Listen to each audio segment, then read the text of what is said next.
Hello বন্ধুরা, কেমন আছো সবাই? আজকে আমরা আহ, যে বাস্তব সংখ্যা, আমরা তো আগের ক্লাসে মূলত সংখ্যা করেছিলাম, থিওরিটিক্যাল পার্ট। তো আজকে আমরা নিউমেরিক্যাল পার্টটা করব। তো চলো আজকের ক্লাসে আমরা সেই নিউমেরিক্যাল পার্টটা শুরু করি। আজকের আমাদের ক্লাস নাম্বার কত হবে আমার ঠিক মনে নেই, কত নম্বর ক্লাস চলছে। আজকে যে fourth class.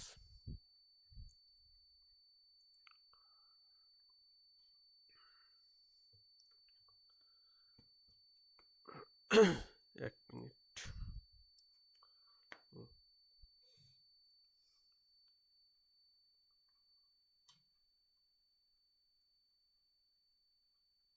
Fourth class, 10th October 2025।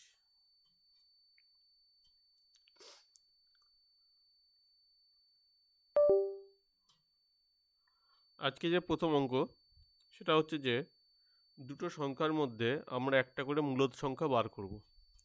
Practice আর কি। তাহলে লেখো, নিম্ন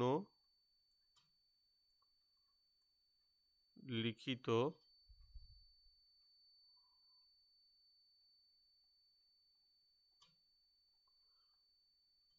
দুটি সংখ্যার মধ্যে একটি করে মূলদ সংখ্যা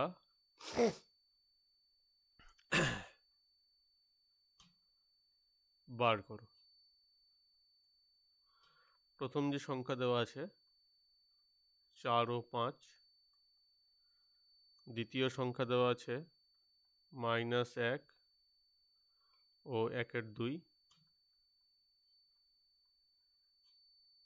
তৃতীয় সংখ্যা দেওয়া আছে 1/4 ও 1/5, চতুর্থ সংখ্যা দেওয়া আছে -2 ও -1।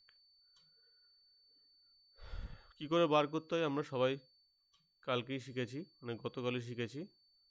দুটো সংখ্যার মধ্যে যদি একটা যদি মূলদ সংখ্যা বার করতে হয়, তাহলে কি করি আমরা, এই সংখ্যাকে আমরা যোগ করব, যোগ করে 2 দিয়ে ভাগ করব।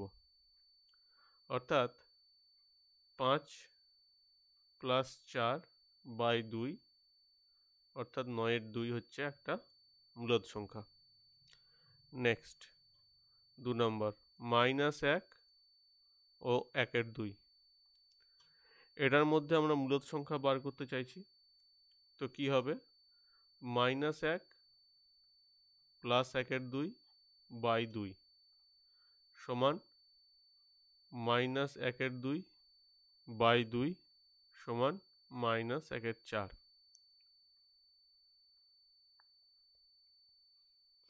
3 নম্বর, 1/4 ও 1/5 কী করে করব আমরা, 1/4 আর 1/5-এর সঙ্গে যোগ করব। যোগ করলে কত হবে, 9/20। এবার 9/20-কে কী করব আমরা, 2 দিয়ে ভাগ করব। তাহলে কত হচ্ছে, 9/40।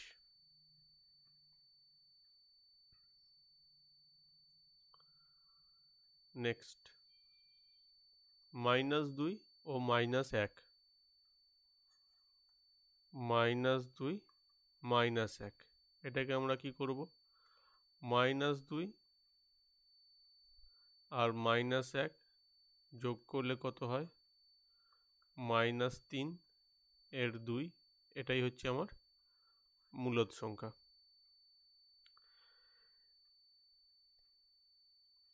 এরপরে নেক্সট এক্সাম্পল বলছে 4 এবং 5,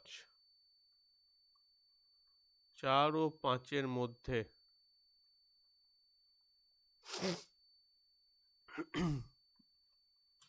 তিনটি মূলদ সংখ্যা লেখো। 3টি মূলদ সংখ্যা মানে পরপর 3টি লিখতে হবে। তো আমি তোমাদের কি বলেছিলাম, যখনই 2-এর বেশি থাকবে তখনই আমরা কি করব না এরটার সঙ্গে 1 যোগ করব, অর্থাৎ ডি সমান কি হবে B minus A by N plus 1।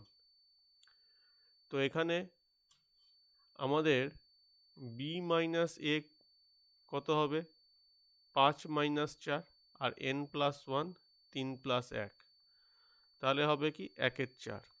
এরপর আমাদের কি করতে হবে না 3টে মূলদ সংখ্যা, তাহলে 3টে মূলদ সংখ্যার ফর্মটা কেমন হবে এ প্লাস ডি, এ প্লাস 2ডি আর একটা এ প্লাস 3ডি। তাহলে এ প্লাস ডি এর জন্য আমরা কি লিখব 4 প্লাস 1-এর 4, এটা 4 প্লাস 2-এর 4 আর এটা 4 প্লাস 3-এর 4 সমান কি হচ্ছে এটা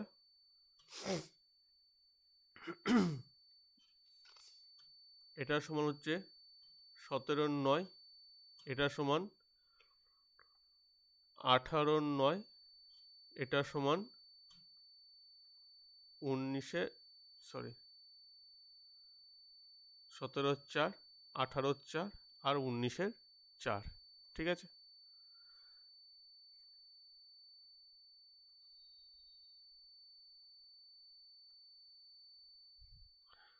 তাহলে আমাদের এই অঙ্কটাও এখানে শেষ হলো। নেক্সট অঙ্ক,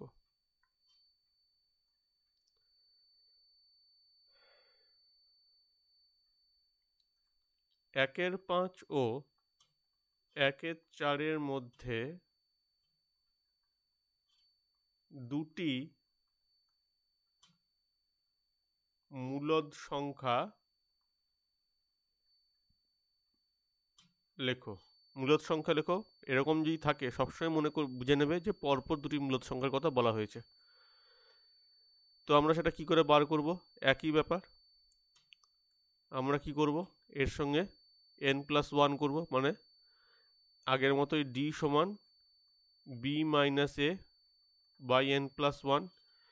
বি এর মান কত 1-এর 4, এর মান 1-এর 5 আর এখানে n+1 বলতে 2 + 1, তাহলে কত হচ্ছে দেখো সমান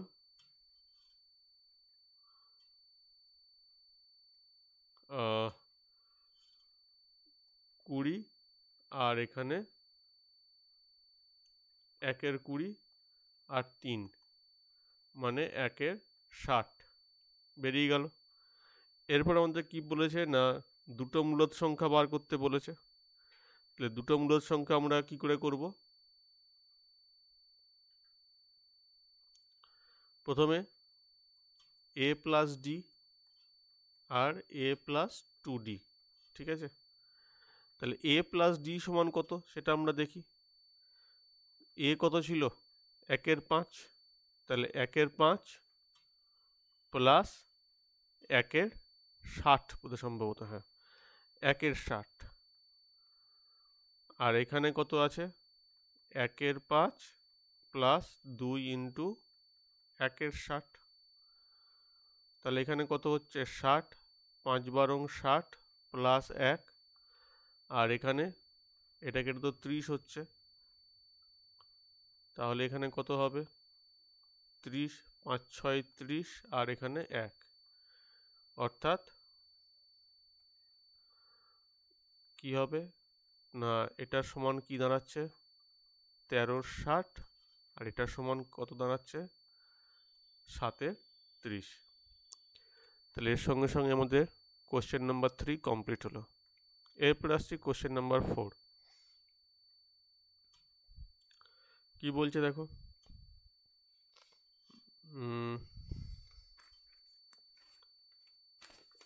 কোশ্চেন নাম্বার 4,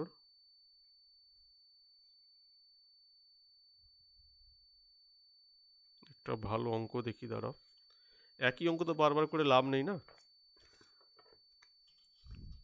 আমরা তো পরে তো টেস্ট পেপার করবো, তার জন্য কোশ্চেন ব্যাংক করব পরে আমরা, তো এই জন্য একই অঙ্ক বারবার করার কোনো প্রয়োজন নেই। তো এই জন্য আমরা একটু ভালো অঙ্ক খুঁজছি, যেটা তোমাদের করলে কাজে দেবে। একটু আমাকে খুঁজতে দাও, একটু খুঁজতে দাও। পেয়েছি।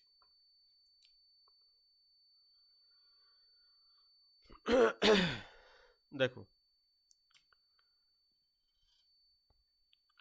বলছে যে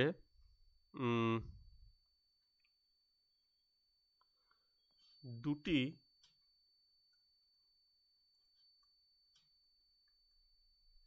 মূলদ সংখ্যা যোগ বা বিয়োগ বা গুণ বা ভাগ করলে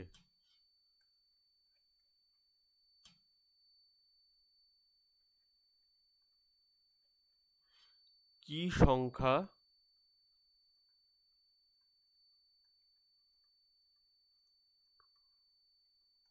পাওয়া যাবে? দেখো, যদি দুটো সংখ্যা মূলদ সংখ্যা যোগ যদি করো, মানে 2 একটা মূলদ সংখ্যা, এর সঙ্গে 3 যদি যোগ করো তাহলে কি পাবে? 5 পাবে। আচ্ছা, যদি দশমিক নিই, 2 এর সঙ্গে 0.5 যদি যোগ করি তাহলে কত পাবে? 2.5 পাবে। -1 প্লাস 0.5 নিলে -0.5 পাবে। আচ্ছা, -1 -2 যোগ হলে -3 আসবে। আচ্ছা, -2 -2.5 -4.5 আসবে। এই যে আমরা ভাগফলগুলো পাচ্ছি, 5, 2.5, তারপরে এখানে হচ্ছে 0.5, এখানে যে -3, -4.5, এগুলো কি সংখ্যা? এগুলো প্রত্যেকেই কিন্তু মূলদ সংখ্যা। তাহলে আমরা কি দেখলাম? দুটো মূলদ সংখ্যা যোগ করলে আমরা কি পাচ্ছি? না, মূলদ সংখ্যাই পাচ্ছি, তাই না? আচ্ছা, আবার দেখো, যদি আমরা বিয়োগ করি তাহলে কি হয়? 2 এর থেকে যদি 1 বিয়োগ করি আমরা 1 পাই। 1 এর থেকে যদি আমরা 2 বিয়োগ করি তাহলে আমরা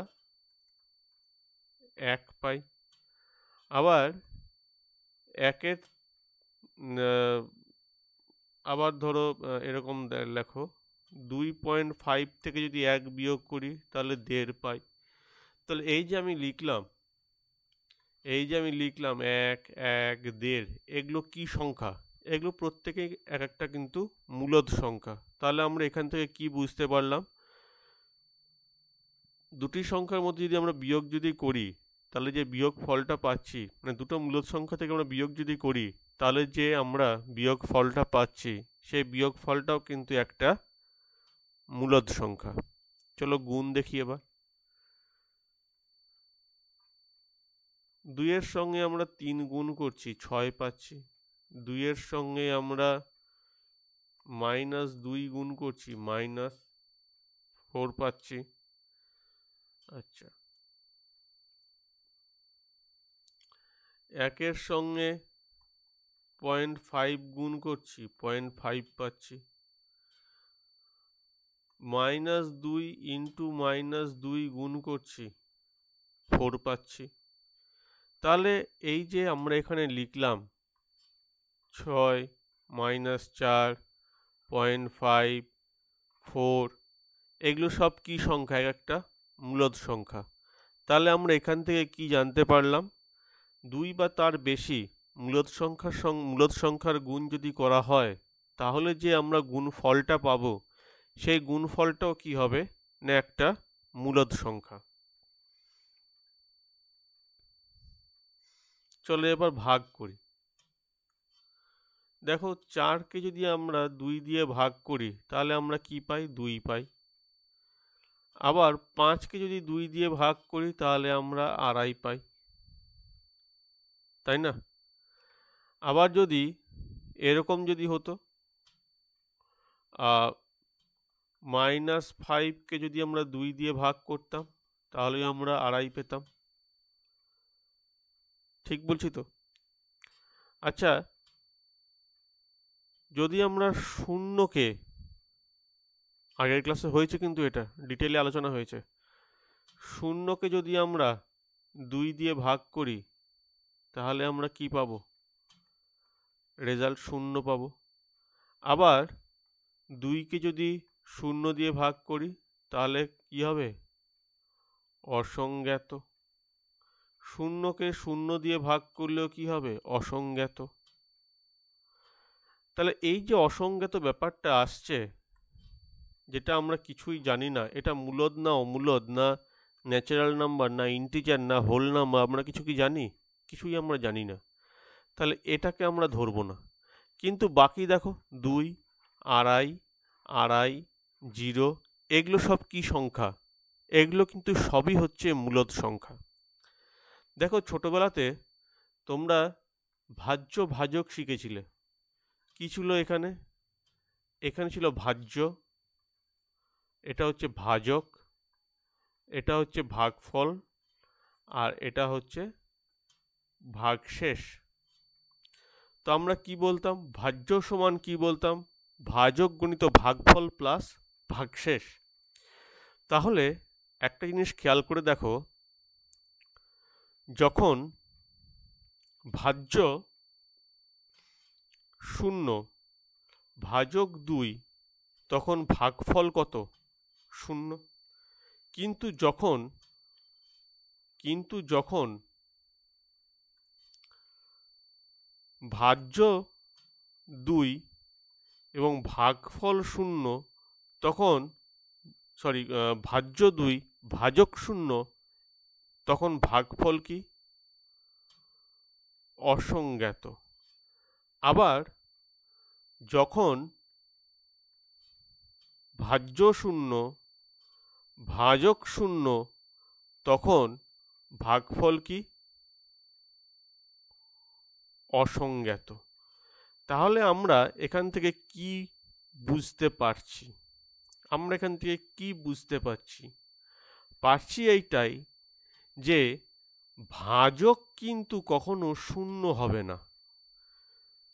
দুটো মূলদ সংখ্যার মধ্যে ভাগ হবে, ভাগফলও মূলদ সংখ্যা হবে। কন্ডিশনটা কি? শর্ত একটাই যে ভাজক কিন্তু কখনো মূলদ সংখ্যা হবে না, ভাজক কখনো 0 হবে না। ঠিক আছে, তাহলে এখন আমরা সেই জিনিসটাই লিখব।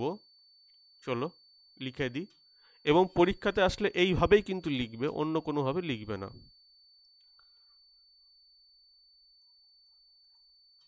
দুটি মূলদ সংখ্যার যোগফল, গুণফল ও ভাগফল একটি মূলদ সংখ্যা হবে, কিন্তু মনে রাখতে হবে ভাগের ক্ষেত্রে ভাজক 0 হবে না। ঠিক আছে, এটা কিন্তু লিখতে হবে, না লিখলে হবে না। এর পরের অঙ্ক, এটা একটু নতুন ধরনের অঙ্ক একটা আসছে আমাদের, নতুন ধরনের অঙ্ক একটা, কোয়েশ্চেন নাম্বার 5। এই অঙ্কটা করার পরই আজকের মতো ক্লাসটা এখানেই শেষ হবে।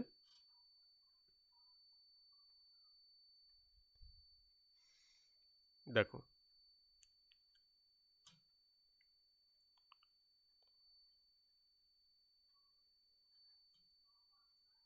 পয়েন্ট 6 রেকারিং নাম্বার, 0.001 বার 3 নাম্বার হচ্ছে 0.47, 7-এর উপর বার হচ্ছে 0.123 এরকম করে এগিয়ে যাচ্ছে। এখন এই সংখ্যাগুলোকে ভগ্নাংশে প্রকাশ করতে হবে। তাহলে উপরের এই সংখ্যাগুলিকে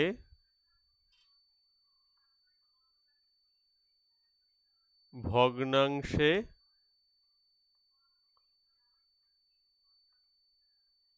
প্রকাশ করো।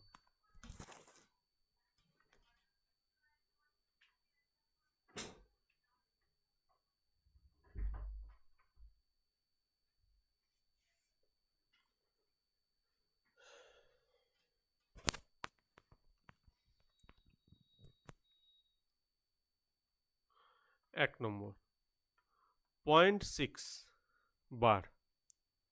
দেখো 0.6কে আমরা কিভাবে লিখতে পারি? 0.6, 0.6, 0.6, 0.6 এরকম করে তো লিখতে পারি, তাই না? তাহলে আমি এখানে 1, 2, 3, 4, 5, 6 ছটা 0.6 লিখেছি। এবার আমি ধরে নিচ্ছি, তো বাংলাতে লিখবে,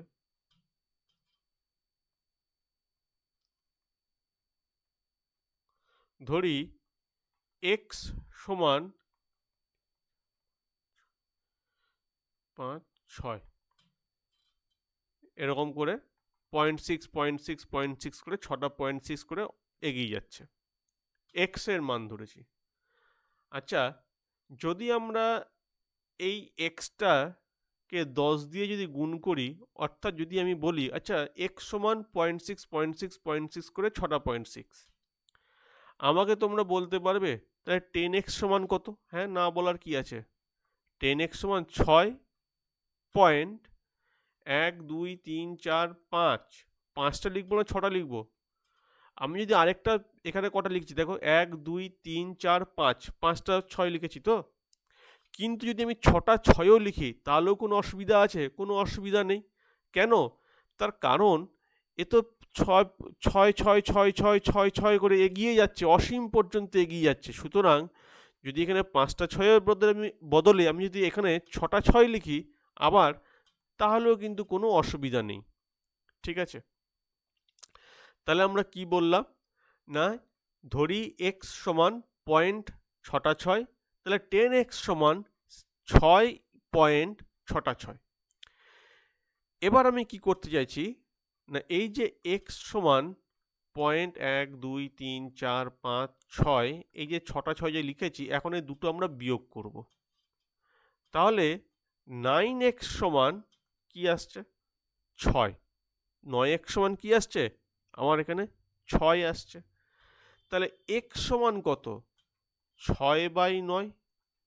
তাহলে 3 2 6 আর 3 3 9, তাহলে 2 9। তাহলে x সমান কত দাঁড়ালো? 2 9। এবার তোমাদের একটা জিনিস দেখাই। আমার এখানে ক্যালকুলেটর কি আছে?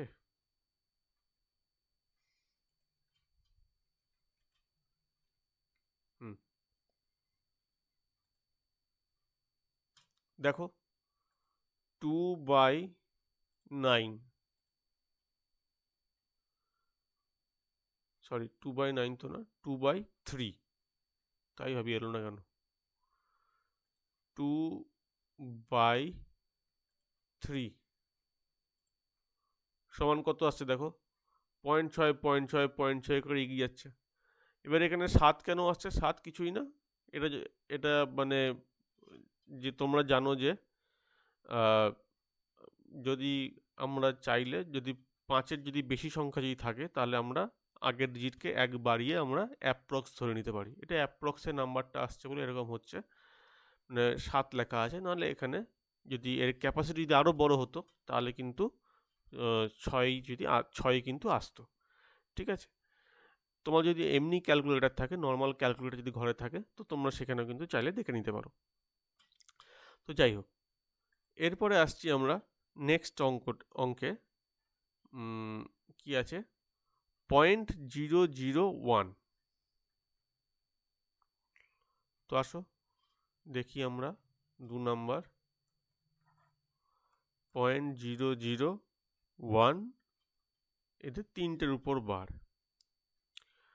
দেখো এই 0.001 এই 3টের উপর বার মানে কি? মানে হচ্ছে এই 3টে সংখ্যা বারবার রিপিট হচ্ছে, অর্থাৎ 0.001 এটা আবার আসবে, আবার 001 আসবে, এরকম করে এটা এগিয়ে এগিয়ে চলে যাবে, তাই না? এবার আমি লিখছি যে ধরি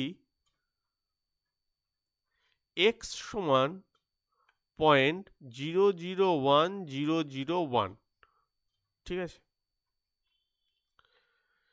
তাহলে এবার আমরা এখানে লিখব কি, মানে কি দিয়ে গুণ করব? আগেটা তো 10 দিয়ে করেছিলাম, কিন্তু এবার আমরা 100 দিয়ে গুণ করব। কেন গুণ করব একটু পরে আসছি।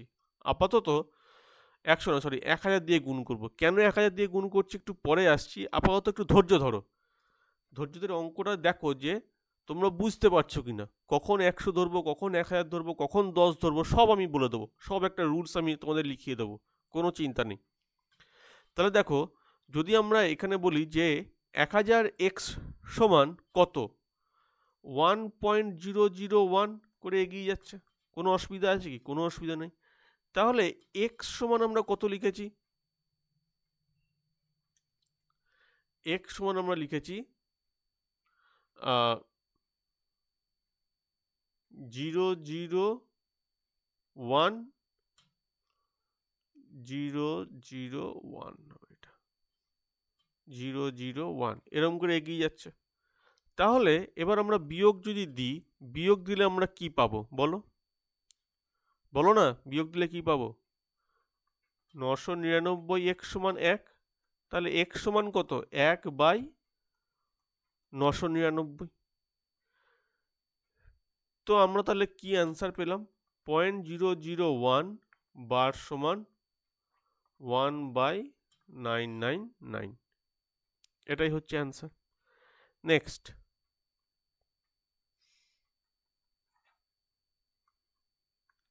0.47, তো 7-এর উপর বার, এটা সমান কত? দেখো এটা মানে কি, আগে আমরা সেটা তো একটু জানি। 0.47, তারপরে 7 7 করে এগিয়ে যাচ্ছে।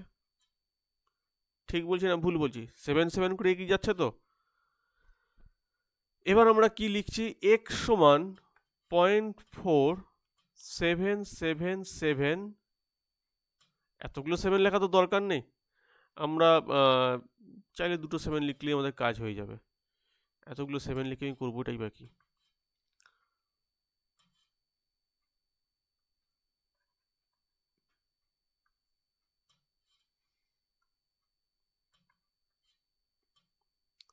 এবার দেখো, আমরা 10 দিয়ে গুণ করছি। 10 দিয়ে গুণ যদি করি তাহলে আমরা কি পাবো? যদি আমরা 0.477কে 10 দিয়ে গুণ করি তাহলে আমরা কি পাবো? 10x সমান 4.77 করে এগিয়ে যাচ্ছে, যাচ্ছে তো। কিন্তু একটা জিনিস খেয়াল করে দেখো, যদি এবার তোমাদেরকে আমি বলি যে এবার যদি তোমাদেরকে আমি বলি যে আচ্ছা যদি আমি 100 দিয়ে গুণ করি তাহলে তুমি কি পাবে? তোমাদেরকে বলছি 100 দিয়ে গুণ করো। যদি 100 দিয়ে গুণ যদি করতে তাহলে তোমরা কি পেতে? 47.77 এরকম পেতে তোমরা। এবার আমরা কি করছি? এবার আমরা তোমাদেরকে বলছি যে একটু আগে তোমরা কি করছিলে? 10x থেকে x বিয়োগ দিচ্ছিলে। এখন কিন্তু তোমরা 10x থেকে x বিয়োগ দেবে না, এখন তোমরা কি করবে? 100x থেকে 10x বিয়োগ দেবে। তাহলে তোমরা কত পাবে? তাহলে তোমরা পাবে 4.777। তাহলে কত আসছে এখানে দেখো 90x সমান পয়েন্ট, এটা তো বন্ধ হয়ে গেল, এখানে কিছু নেই, তাহলে 43। তাহলে x সমান কত? 43/90। তাহলে আমরা এখান থেকে কি জানতে পারলাম না 0.47 এর উপর বার সমান 43/90। আর কি আছে? আর একটাই আছে, 0.999, এটা সমান কি? তো আমরা আবার ধরে নিচ্ছি x সমান 0.999, চারটে নয় হয়ে গেল। তাহলে 10x সমান কত? 10x সমান কত? 10x সমান হচ্ছে 9.999। তাহলে দেখো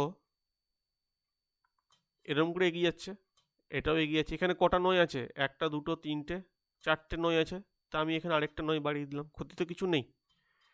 তাহলে এক্স বা 10x থেকে আমরা কি করব? এক্স বিয়োগ দেব। তাহলে 999 বিয়োগ দিলাম। তাহলে 9x সমান 9, 9x সমান 9। তাহলে x সমান কি? x সমান দাঁড়াচ্ছে 1।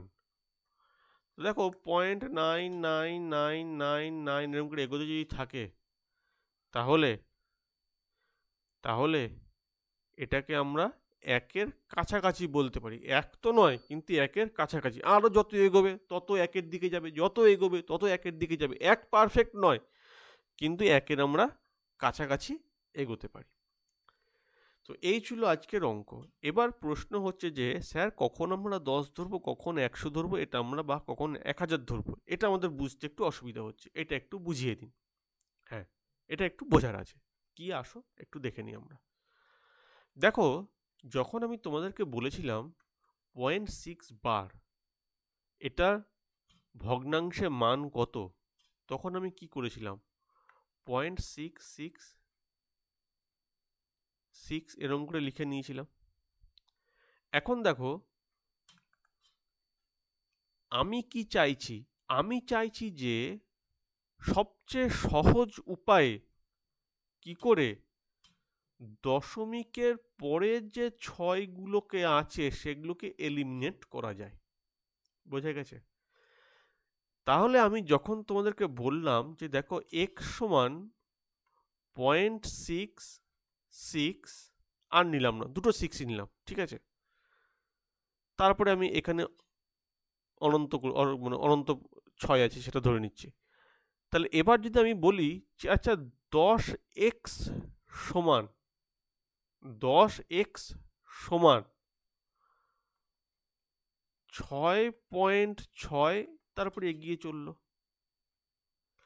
কিন্তু দেখো আমি এখানে কি লিখেছি? x সমান কি লিখেছি? 0.66। তাহলে আমি এখানে কি করলাম? আর একটা 6 নিয়ে নিলাম। তাহলে আমি এখানে কি করব না, দেখো 0.66 তারপরে অসংখ্য 6, আবার এখানে কি করছি 6.66 তারপরে অসংখ্য এখানে 6 আছে। এবার দেখো এই 10x থেকে x বিয়োগ করতে আমার কিন্তু কোনো আর অসুবিধা থাকলো না, তাই না? 10x থেকে x বিয়োগ করতে আমার কিন্তু আর কোনো অসুবিধা নেই। অ্যাকচুয়ালি আমার উদ্দেশ্য কি ছিল? কি বললাম না, এই দশমিকের পরে যে সংখ্যাগুলো আছে এগুলোকে এলিমিনেট করা। এই যে দশমিকের পরের যে সংখ্যাগুলোকে আছে এগুলোকে এলিমিনেট করা। এগুলোকে এলিমিনেট করার জন্য আমার যতগুলো 6-এর প্রয়োজন আমি ঠিক ততগুলোই 6 নিয়েছি, এর বাইরে আমি কিন্তু কোনো 6 নিইনি। আমার নিয়ে লাভ নেই, তাই নিইনি।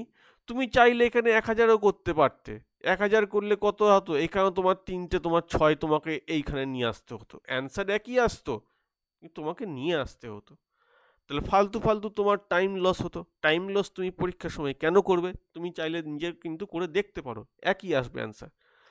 আবার দেখো যখন আমি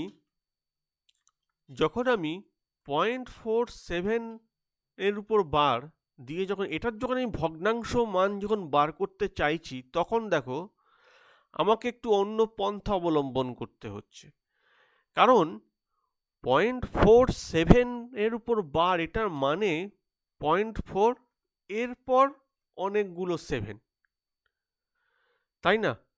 তাহলে যদি আমি এখন তোমাদেরকে বলি যে 0.4 তিনটে 7 এবং এইটার সমান এক্স বললাম, মানে আমি ধরে নিচ্ছি, এরপর যদি আমি একে 10 দিয়ে যদি গুণ যদি করি তাহলে কি আসছে?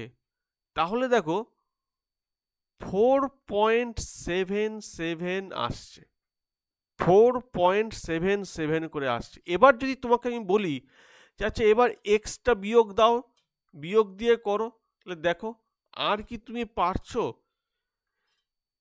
এখান এই যে দশমিকের পরের সব সংখ্যাগুলোকে এলিমিনেট করতে? তুমি কিন্তু পারছো না। তুমি যদি 10x থেকে x বিয়োগ দিতে যাও তাহলে কিন্তু এখানকার সব দশমিকগুলোকে বাদ দিতে পারছো না, তোমাকে বাদ দিতে হবে। এর জন্য নেক্সট আমি কি ট্রিক্স অ্যাপ্লাই করলাম? নেক্সট আমি যে ট্রিক্সটা করলাম সেটা হচ্ছে যে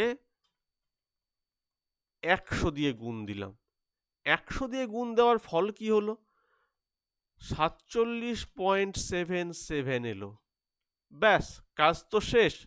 এরপর আমি কি করলাম? 10x বিয়োগ দিলাম, বিয়োগ দিয়ে 4.77 এলো। এবার দেখো বিয়োগ দেওয়ার সঙ্গে সঙ্গে এই পার্টটা এলিমিনেট হয়ে গেল। তাহলে এইখানে কত এলো? 43 সমান 90x চলে এলো। আশা করি ব্যাপারটা বুঝতে পারছো। আমাদের উদ্দেশ্য কি? উদ্দেশ্য হচ্ছে দশমিকের পরের সমস্ত সংখ্যাগুলোকে এলিমিনেট করা। তবেই আমি আবৃত্ত অসীম সংখ্যাগুলোকে ভগ্নাংশ আকারে প্রকাশ করতে পারবো, না হলে কিন্তু পারবো না। একই ব্যাপার দেখো 0.999 এর ক্ষেত্রে করা হয়েছে। একই ব্যাপার দেখো আমাদের 0.001 এর ক্ষেত্রে করা হয়েছে। 0.001 মানে কি? 001 বার মানে কি? 0.001 এরকম করে করে এগিয়ে যাচ্ছে। এবং এটা করার জন্য আমাকে ফার্স্ট কি করতে হলো না, এই যে 001, এই যে 001 এই পার্টটাকে আমি কি করলাম? দশমিকের বাঁ দিকে নিয়ে গেলাম। বাকি এই যে পার্টটা আছে এই পার্টটাকে আমি কি করলাম? দশমিকের ডান দিকে রাখলাম। তারপর আমি কি করলাম? এই পার্টটাকে এলিমিনেট করে দিলাম। ব্যাস, অঙ্ক শেষ। তাহলে আশা করি তোমরা এই অঙ্কগুলো সব বুঝতে পেরেছো এবং এই অঙ্কগুলো খুব ভালো করে প্র্যাকটিস করো। এই অঙ্কগুলোর উপর ভিত্তি করে আমাদের নেক্সট যে অঙ্ক আছে সেই অঙ্কের ক্লাস আমাদের নেক্সট ক্লাসে হবে। তো আজকের মতো এখানেই শেষ করছি। ভিডিও ভালো লাগলে অবশ্যই লাইক করো, শেয়ার করো আর কমেন্ট করে তোমাদের মতামত জানাও। ব্যাস, আবার কি, আজকের মতো এখানেই শেষ করছি। টাটা।